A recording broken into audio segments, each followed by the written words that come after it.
안녕하세요. 닥터 MBC 목서윤입니다. 허리 통증 한번 겪어보지 않은 분은 거의 없을 겁니다. 하지만 대체로 파스 몇 장 붙이고는 이러다 말겠지 이렇게 대수롭지 않게 여기거나 수술에 대한 부정적인 인식 때문에 조기 치료와 올바른 관리를 놓치는 경우가 많다는데요. 오늘 이 시간에는 서울우리의원 김정률 원장과 함께 허리 통증의 적절한 치료 방법에 대해 알아봅니다. 인간이 두 발로 서면서부터 운명처럼 떠안게 된 질환, 요통. 요통이 생기면 흔히 허리 디스크를 의심하지만 요통의 원인이 다양한 만큼 증상도 천차만별입니다. 다양한 허리 통증에 따른 적절한 치료법을 의학 박사 김정률 원장과 함께 풀어봅니다.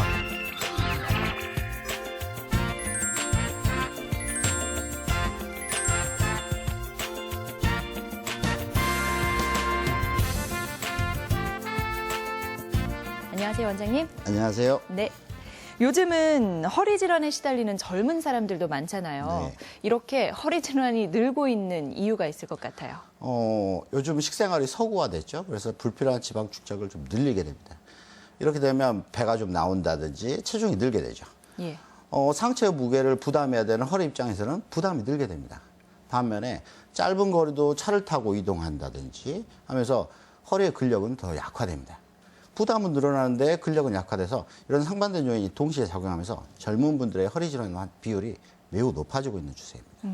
네, 식습관과 부족한 운동 때문에 허리 질환이 늘고 있다 말씀하셨는데 이제 삐끗하게 되는 걸 다른 말로 표현하면 염자라고 네. 이야기하잖아요. 염자 외에도 요통을 유발하는 원인이 또 있을 것 같아요. 가장 흔한 건 염자입니다. 그래서 척추 주변을 감싸고 있는 근육이나 인대들이 손상되고 찢어지면서 허리 극한 통증을 야기하는데요. 갑자기 힘을 쓴다든지 무거운 걸 든다든지 할 때 잘 발생하게 되죠. 염자 외에도 허리 통증을 야기하는 질환들은 대단히 많은데요. 가장 흔한 것은 디스크가 퇴행되면서 척추 후관절에 문제가 생기고 그래서 아침에 일어나서 머리 감거나 세수할 때 허리를 뒤로 줬을 때 통증을 야기하는 척추 후관절 증후군인 경우가 가장 많고요. 그 다음으로는 디스크가 좀 변성이 된다든지 선 밑에가 좀 찢어진다든지 하면서 발생하는 디스크 내장증인 경우 특히 나이 드신 분들 같은 경우는 뼈가 좀 푸석푸석해지면서 주저앉거나 넘어졌을 때 뼈가 찌그러져 버리는 척추 압박골절인 경우도 많습니다. 그 외에도 척추뼈를 뒤에서 좀 잡아주는 고리뼈에 문제가 생기는 분리증이나 전방전이증 그래서 정말 여러 가지 원인들 때문에 통증들이 발생하게 되죠. 예, 이렇게 통증을 유발하는 게 다양하다면 왜 그런 건지 정확하게 검사를 받고 진단받는 게 중요해 보이는데요. 네. 꼭 허리 통증만 있는 경우에는 정밀 검사는 할 필요는 없습니다. 대부분의 경우는 치료가 되니까요. 근데 2주 이상 치료했는데도 계속 아프시다면 그때는 정밀 검사를 하셔야 됩니다. 엑스레이라는 것은 그림에서 보시는 것처럼 디스크나 신경이 직접적으로 보이지 않고 반면에 MRI는 정확하게 보기 때문이죠. 쉽게 표현하면 엑스레이라는 것은 디스크나 신경이 안 보이는데 뼈 형태로만 유추하는 거여서 라디오 같은 거라고 생각하시면 CT는 흑백 텔레비전 그리고 MRI 정도면 컬러 텔레비전이라고 생각하시면 더 쉬울 것 같네요. 예. 그러면 검사를 해서 이제 디스크가 안 좋다는 이야기를 듣고 허리 통증도 지속된다면 치료를 어떻게 해야 되는지 궁금하고요. 또 요즘은 수술을 하지 않는 방법도 고려하고 있다면서요. 네. 실제로 압박골절을 제외하고는 허리 통증만 있는 경우에는 수술을 하지 않습니다. 예전에 디스크가 좀 안 좋으면 이거를 이제 다른 인공 디스크로 바꿔주는 치환술 같은 것도 했는데요. 요즘은 거의 하지 않죠. 사진에서 보시는 것처럼 사진은 이제 여자분의 MRI 사진인데요. 네. 정상적인 디스크들은 뼈 사이에 하얗게 보이는 걸 보실 수 있는데 유독 표시돼 보이면 까맣게 보이는 걸 보실 수 있을 겁니다. 이런 것을 블랙 디스크라고 하고 수분이 빠져서 딱딱하게 굳어버린 일종의 퇴행성 디스크라고 설명합니다. 이 여자분의 나이가 25이라는 거 감안하면 퇴행성이라는 게 일견 이해 안 되실 수도 있겠습니다만은 예. 디스크는 인체 육 중에 가장 노화가 빠르기 때문에 충분히 있을 수 있는 일입니다. 이 여자분 같은 경우는 그림에서 보시는 후관절 신경치료를 하고 좋아진 케이스인데요. 후관절 신경치료라는 것은 후관절로 가는 신경에다가 정확하게 약을 주고 좀 유착을 풀어주는 치료인데요. 시술 시간은 1분에서 1분 30초 정도 걸리는 간단한 시술이죠. 혹시 다른 비수술적인 방법도 있나요? 네, 많이 있습니다. 경증이거나 너무 심하지 않는 경우에는 먼저 물리치료나 약물치료, 적절한 인대 강화 치료만으로 충분히 치료가 되고요. 조금 더 중증이라든지 좀 더 오래됐다든지 하면 아까 전에 보셨던 후관절 신경치료라든지 경막의 신경치료를 하는 게 도움이 될 수 있습니다. 그 외에 이런 치료에도 반응을 하지 않는다면 신경성형술이나 수액성형술을 해볼 수는 있어요. 먼저 신경성형술이라는 것은 그림에서 보시는 것처럼 신경이 눌려있는 부위에 아주 가느다란 관을 넣어가지고 유착이나 염증을 좀 풀어주는 시술입니다. 수액성형술이라는 것은 특수한 플라즈마를 발생시키는 전극이 달린 아주 가느다란 바늘을 디스크 냅에 직접 넣어버려요. 그래서 문제가 되는 부위를 태워주는 방법입니다. 여기서 환자분들이 조금 잘 아셔야 될 것은 우리나라는 보험제도가 좀 잘 돼 있는 편이에요. 그래서 이런 치료들은 거의 다 대부분 보험이 됩니다. 그래서 먼저 비싼 시술을 해보시기보다는 보험이 되는 치료를 먼저 선택하시는 게 더 유리하실 것 같네요. 네. 그리고 치료 방법도 이야기 들어보니까 그렇게 무섭거나 그러지만은 않네요. 네. 예. 그러면 어느 정도 이런 식으로 치료를 받아야 통증이 완화되고 또 시술 후에 주의사항 같은 건 없을지요? 많이 있죠. 그리고 적절하게 치료하고 정확하게 진단한다면 한두 번만으로도 거의 다 치료가 됩니다. 여기서 환자분들이 주의하셔야 될 점은 예. 통증이 사라졌다고 해서 치료가 완결된 게 아니라 잘못된 생활 습관을 계속 유지한다든지 잘못된 그 작업 자세를 계속 유지한다든지 하면 재발하기 쉬우니 주의하셔야 합니다.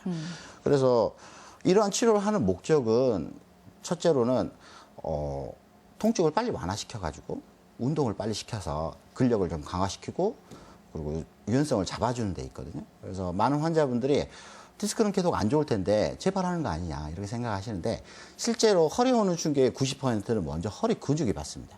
나머지 10%를 디스크가 받는 거거든요. 그래서 시술 후에 이런 재활 운동들을 해주는 게 가장 중요하겠습니다. 예. 허리 통증의 치료 방법에 대해서 알아봤는데요. 이번에는 요통을 예방할 수 있는 생활 습관이나 운동이 있다면 좀 설명해 주시죠. 많은 분들이 아시다시피 30분에서 1시간 정도 걷는 걷기 운동은 허리에 가장 좋은 운동입니다. 많이 해주시는 게 좋고요. 그 외에도 수영이나 요가, 자전거 타기, 낮은 산을 등산하기 등은 좋은 운동으로 알려져 있습니다. 네. 반면에 허리를 갑자기 급격하게 움직여주는 이런 테니스라든지 탁구, 축구, 야구, 뭐 이런 골프 같은 것들이죠. 이런 것들은 좋지 않으니까 하시기 전에 충분히 스트레칭을 해주시는 게 중요합니다. 수영은 좋은 운동으로 많이 알려져 있습니다만은 환자분들 특히 고리뼈에 문제가 있는 분리증이나 전방전이증 환자들 같은 경우는 저병이나 평형을 하는 것은 오히려 해가 될 수가 있습니다. 하지 않는 게 좋죠. 그리고 많은 환자분들이 거꾸로 매달리면 허리가 늘어나면서 디스크가 들어가고 그래서 허리가 좋아질 거라고 생각해서 거꾸로 매달리는 운동을 많이 좋아하시는데요. 네네. 실제로는 그렇지 않습니다. 그림에서 보시는 것처럼 허리에는 제 팔뚝보다도 두꺼운 근육이 6개 이상 들어가 있어요. 그래서 허리가 갑자기 늘어나게 되면 얘들이 반대로 강하게 수축해 버립니다. 그러면서 디스크를 압착해 버리니까 오히려 역효과가 날 수 있으니까 주의하셔야 합니다. 예. 오늘 이 시간에는 통증의학과 전문의 김정률 원장과 함께 허리 통증의 적절한 치료 방법에 대해서 알아봤습니다. 오늘 말씀 고맙습니다. 감사합니다.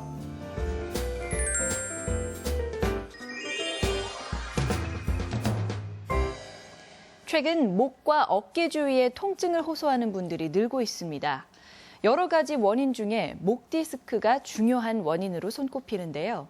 그래서 오늘 이 시간에는 소리 없이 다가오는 현대병, 목 디스크에 대해서 전주우리병원 김재엽 원장과 자세히 알아보겠습니다. 7개밖에 안 되는 뼈로 둘러싸여 있는 우리의 목. 그러나 목은 머리에서 온몸으로 전달되는 신경 다발의 중요한 통로입니다. 그래서 목뼈와 관련된 질환을 쉽게 여겨서는 안 되는데요. 신경외과 전문의 김재엽 원장과 함께 목 디스크에 대해 이야기합니다.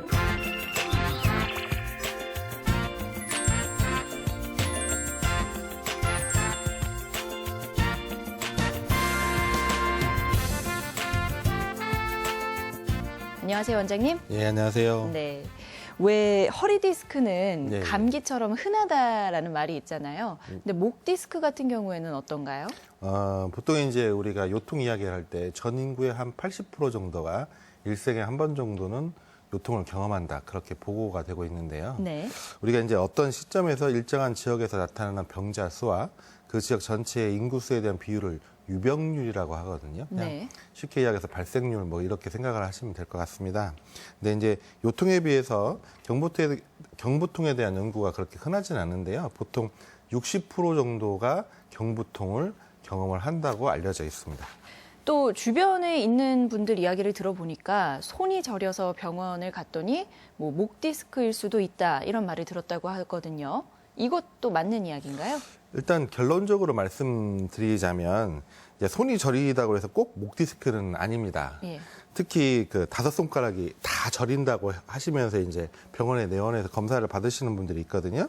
근데 이제 이런 분들은 특히 목 디스크일 가능성이 좀 떨어집니다. 보통 우리가 이제 목 디스크가 위에서부터 아래까지 전부 다 있다고 하더라도 증상이 동시에 다 나오는 경우는 거의 드물고요. 예. 한두 군데 목 디스크에서만 증상을 나타내거든요. 그래서 우리가 이제 굳이 표현을 한다면 손가락이 다 저리는 게 아니라 손의 일부만 저리는 게 보통의 디스크라고 할 수가 있습니다. 예. 그리고 손가락과 손 전체가 다 저리는 경우는 다른 경우를 좀 염두를 하고 검사를 더 해봐야 되겠고요. 또 우리가 흔히 볼 수 있는 일자목일 때도 그와 비슷하게 손이 저린 경우가 많이 관찰이 되고 있습니다. 예. 뭐 일자목이어도 손이 저릴 수 있다라고 말씀하셨는데 일자목이 안 좋은 이유는 뭔가요? 일단 그 목이 부드러운 곡선이 없어지고 일자가 되면 아무래도 그 충격입수 기능이 떨어지겠죠. 우리 그 용수철 예. 하시죠? 용수철 이렇게 둥글게 이렇게 해서 이런 둥근 형태로 이게 스프링처럼 이렇게 될 수 있는 구조라고 생각을 하시면 될 것 같아요. 그래서 힘을 뺀 상태에서 그 원래 C자형이던 그 목 곡선이 거기에 따라서 이제 근육이나 인대도 이렇게 배치가 되어 있거든요. 그게 일자로 하면 어느 쪽은 근육이 확 늘어나게 되고 어느 쪽은 줄어들게 되면서 이 균형이 깨지게 됩니다. 그래서 이제 일자목이 되면 이런 충격 흡수 기능이 떨어지고 그래서 복원력 등이 떨어지기 때문에 그 우리가 이제 그 목 통증뿐 아니라 오후가 되면 두통이나 심전에 이제 안구통 그리고 심한 경우에는 이명이나 침 삼킬 때 아무것도 없는데 우리가 어떤 게 걸린 듯한 느낌을 이물감이라고 하는데 예. 그런 이물감을 호소하는 분들도 있습니다. 그래서 목에서 곡선이 변하면 또 하나는 이제 그것과 균형을 맞추기 위해서 그 아래쪽으로 흉추나 요추도 자연스럽게 곡선이 좀 변하겠죠. 그래서 간접적으로 또 영향을 미칠 수도 있습니다. 예, 뭐 간접적으로 이제 아래쪽으로도 영향을 미칠 수 있는 것 같은데요. 일자목이 목 디스크 같은 것들이 있으면 뭐 등이나 허리 쪽도 아플 수 있는 건가요? 일단 그 조금 전 말씀드린 것은 이제 임상적으로 포괄적으로 해서 이제 유추를 해서 말씀을 드린 거고요. 통상적으로 일자목 등이 있어서 등이나 허리 쪽에 그 직접적인 신경 연결이 있어갖고 통증이 생긴다고 그렇게 말씀드릴 수는 없을 것 같습니다. 예. 네, 마찬가지로 우리가 목 디스크가 있을 때 허리 디스크처럼 목 디스크가 있어도 허리 통증이 있고 다리가 당기는 게 사실은 아주 드물게 보고는 되고 있어요. 우리 케이스 레포터라고 해서. 근데 네. 통상적으로 목 디스크가 있다고 해서 다리 쪽에 통증이 생긴다고는 말하지 않습니다. 다만 간접적으로 그 영향을 받는다고만 생각을 하시면 될 것 같아요. 예, 그렇게 큰 연관성이 있어 보이진 않는데 그런데 이제 목 디스크인데 목은 아프지 않고 다른 부위가 아프신 분들은 그럼 왜 그런 건가요? 우리 허리 디스크의 경우에요. 이제 신경이 딱 누르는 부위가 있으면 신경이 가는 쪽으로 통증이 생기는 경우도 있지만 예. 그 옆쪽으로 근육이나 인대, 그러니까 신경이 직접 가는 부위는 아니지만 그걸 연관통이라고 하거든요. 그래서 이제 우리가 목 디스크가 있어도 목은 별로 아프지 않은데 네. 어깨나 팔, 그다음에 등 쪽으로 아니면 이제 손만 통증이 있거나 저린 경우도 많이 이렇게 호소를 하시고 있습니다. 예, 그 원인이 되는 부위가 아니라 다른 곳에서 통증을 느낀다는 게 조금 생소한데요. 이런 게 생기는 이유는 뭔가요? 일단 크게 이제 두 가지로 설명을 할 수가 있는데요. 첫 번째는 그 연관통을 들 수가 있고요. 두 번째는 방사통이라고 하는 통증이 있습니다. 첫 번째, 둘 다 생소한 말인데 좀 비유를 해서 설명을 하자면 연관통은 우리 통증의 원인이 있으면 그 통증으로 인해 주변의 목, 그다음에 그 근육이라든지 어깨 관절이라든지 그다음에 머리와 척추의 인접부 같은 데 있잖아요. 그리고 관자놀이 부근, 하악 관절 이런 것들이 적응을 하기 위해서 이제 이 구조를 좀 바꾸게 되거든요. 이제 그러면서 이런 그 주위 구조물에 신경화학적 변화가 생기면서 연관통이 생긴다고 알려져 있습니다. 비유를 하자면 이제 직장 내에서 옆에 그 김 대리가 이 과장님한테 이제 혼나고 있는데 예. 그러면 이제 자기하고 직접적인 연관은 없지만 사무실 분위기가 이렇게 싸해지면서 그죠. 조용해지잖아요. 그런 거와 같이 좀 연관이 있어서 직접적인 상관이 있지는 않지만 그것을 통해서 간접적으로 영향을 받는 게 연관통이라고 할 수 있고요. 네. 그다음에 이제 거기에 비해서 방사통은 실제로 신경이 눌리는 그 부위 그리고 신경이 따라 내려가는 그래서 신경이 따라 내려가는 그 근육을 통해서 통증이 발생을 하는 것 직접적인 계통적인 통증이죠. 이제 그런 걸 그 방사통이라고 하고 있습니다. 그리고 또 이제 나이가 들면서 어깨 통증 호소하는 분들도 많으시잖아요. 예. 이 어깨 통증도 목과 관련이 있을까요? 그 오십견이나 충돌 증후군 같은 것도 많이 보고가 되고 있죠. 그래서 예. 오십견이라고 해서 이제 우리 캡슐라이티스라고 해서 싸고 있는 관절 그 낭염이라고 하는데 이게 목 때문에 직접적으로 온다고 하는 건 좀 과장된 표현이긴 합니다. 근데 제가 제 진료실 경험으로 보면 그 목이 건강한 분들, 네. 목이 이렇게 건강한 분들은 가령 어깨를 움직일 때 근육의 동작이 부드럽게 이렇게 되는데 목이 안 좋으신 분들은 이게 부자연스럽게 이렇게 되면서 그게 오랜 세월 이렇게 반복이 되다 보면 충돌 증후군이 오지 않는가 그렇게 생각이 되어집니다. 그래서 아무래도 그 목 디스크가 있을 때는 어깨 동작이 좀 부자연스러워지면서 그리고 그게 만성화되면서 충돌 증후군이나 오십견 같은 게 올 수 있는 확률이 좀 증가하는 것 같다는 생각을 합니다. 그리고 그래서 저는 이제 어깨를 우리가 치료를 할 때 그 어깨 자체만 하는 게 아니고 목과 같이 이렇게 치료를 하면 치료 결과가 조금 더 빠르고 그리고 또 오래 지속이 되는 경우가 많아서 제 임상 경험으로는 간접적인 영향이 충분히 있을 수 있다고 생각을 합니다. 예. 그리고 또 이제 목 디스크를 진단할 때 두통이 있는지 묻는 경우가 있거든요. 예. 두통과 목 디스크 연관성이 있나요? 일단 우리가 이제 두통이 있을 때 뇌를 전공하는 학자들은요, 이렇게 이제 두통의 원인 중에서 목이 차지하는 비율이 약 5% 정도 된다고 이제 이런 보고를 하고 있고요. 네. 저처럼 이제 척추를 주로 이제 전공하는 그 학자들은 아니다. 이 두통을 하는 것 중에 90% 이상이 목에서 온다. 이제 그렇게 주장을 하는 학자들도 있습니다. 이게 굉장히 많이 상반이 되는데 예. 저는 아무래도 이제 제 임상 경험이 목이나 척추 쪽이기 때문에 그 후자를 조금 더 지지를 합니다. 제 임상 경험도 거의와 많이 일치를 하고요. 그래서 일단 저는 그 진료실에서 그 통증이 너무 심해서 그렇게 오는 환자들이 있으면 일단은 뇌 CT나 MRI를 찍기보다는 목에 대한 검사를 하거나 아니면 이제 보존 치료를 먼저 해보거나 그런 시도를 먼저 해보고 있습니다. 또 일자목이 있다고 하면 이게 목 디스크가 되는 게 아닌가 걱정하는 분들도 있거든요.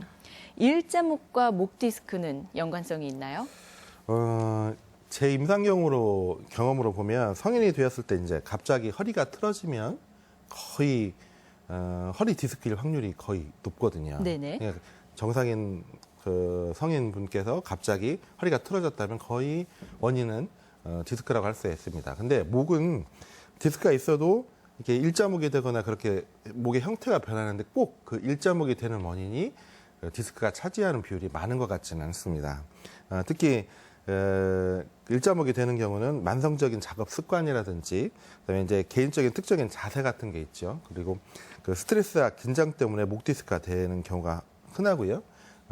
허리처럼 목 디스크 자체로 인해서 일자목이 오는 경우는 그렇게 많지 않은 것 같습니다. 그래서 우리가 목 디스크가 물론 있으면 일자목이 되는 게 사실이지만 일자목이 있다고 해서 목 디스크이다라고 섣불리 진단을 할 수는 없을 것 같습니다. 네. 허리 디스크 같은 경우에는 4, 5번 사이에 많이 틀어지던데 목 디스크도 잘 발병하는 부위가 있나요? 목 디스크는 보통 이제 5, 6번에 흔히 발생을 하거든요. 그 다음에 이제 6, 7번 그리고 이제 4, 5번 사이에 디스크가 발생하는 경향이 좀 많이 보고가 되고 있습니다. 그러니까 허리 디스크와 마찬가지로 퇴행성 변화 처음에는 이제 추간판에 탈수라든지 그런 변화가 일어나고 이제 인접, 관절이라든지 근육에 영향을 미치면서 이제 증상이 나오게 되겠습니다. 예. 네, 오늘 이 시간에는 신경외과 전문의 김재엽 원장과 함께 목 디스크에 대해 알아봤습니다. 고맙습니다, 원장님. 네, 감사합니다.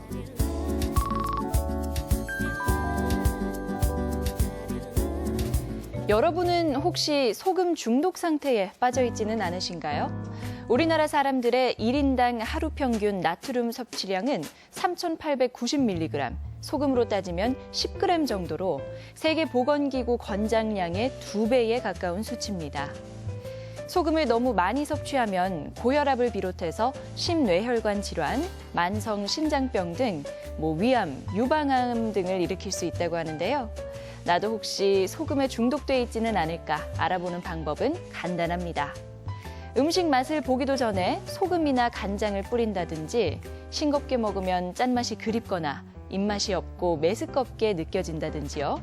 이런 증상이 있다면 소금 중독일 가능성이 높다네요. 여러분들은 작은 국그릇을 이용하거나 소금 대신 간장을 이용하고 채소 섭취를 늘리는 방법으로 소금 섭취량을 줄일 수 있다고 하니까요. 건강을 위해 식습관을 바꿔보는 건 어떨까요? 제가 준비한 소식은 여기까지입니다. 저는 다음 주 이 시간에 다시 인사드리겠습니다. 고맙습니다.